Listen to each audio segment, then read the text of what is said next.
എന്താ പറ? ഞാനെത്ര കാലായി പപ്പേനോട് എനിക്കൊരു PS5 വാങ്ങിത്തരാൻ പറയുന്നു. ഒന്ന് ബോറായിരുന്നു ഓരോ PS5 വെച്ചോളൂ.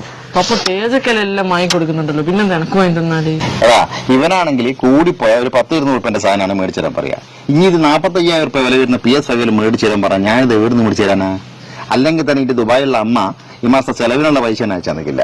അല്ലെങ്കിലും എല്ലാ പേരൻസിനും ഇളയ കുട്ടികളോടാ കൂടുതൽ ഇഷ്ടം. എന്നോടായിരിക്കും ഒരു സ്നേഹവും ഇല്ല. അവിടെ ഇന്ന ഈ പ്രായത്തിൽ ഞാൻ ഇതുപോലെ തന്നെ സ്നേഹിച്ചിട്ടുണ്ട്. എനിക്കത് ഓർമ്മയില്ല എന്നിട്ടാ. അല്ലെങ്കിലും 45,000 ഉറുപ്പിന്റെ കളിക്കുന്ന സാധനം വാങ്ങാനേ ദുബായിക്കാരിയായി എന്റെ അമ്മ സമ്മതിച്ചാലും ഞാൻ സമ്മതിക്കൂല. അല്ല രോജ? അവിടെ അമ്മ വിളിക്കുന്നതാ.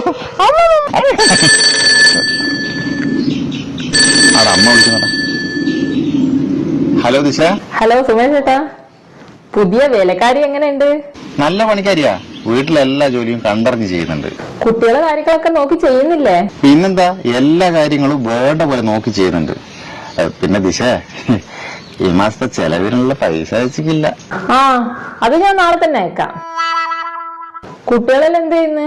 കുട്ടികളെല്ലാം എന്റെ കൂടെ തന്നെ ഉണ്ട്. ബിലാലിന് എന്തോ പറയാനുണ്ട്. കൊടുക്ക്. ഹലോ അമ്മ, ദുബായിൽ ചൂടെങ്ങനെയുണ്ട്? ഇവിടെ നല്ല ചൂടാടാ. അമ്മ, ഇവിടെ ഇപ്പം ദുബായ് പോലെ തന്നെ ഭയങ്കര ചൂടാ. പിന്നില്ലേ അമ്മ ഇപ്രാവശ്യോ പൈസ അയക്കുമ്പോ ഒരു AC വാങ്ങാനുള്ള പൈസ ഇങ്ങോട്ട് കൂട്ടി അയക്കണേ. അതെന്തിനാടാ? അവിടെ AC ഉള്ളതല്ലേ? ഇവിടുത്തെ വേലക്കാരിന്റെ മുറിയിൽ AC ഇല്ലാത്തോണ്ട് പാവം പപ്പന്റെ മുറിയിലാണ് കിടക്കുന്നത്.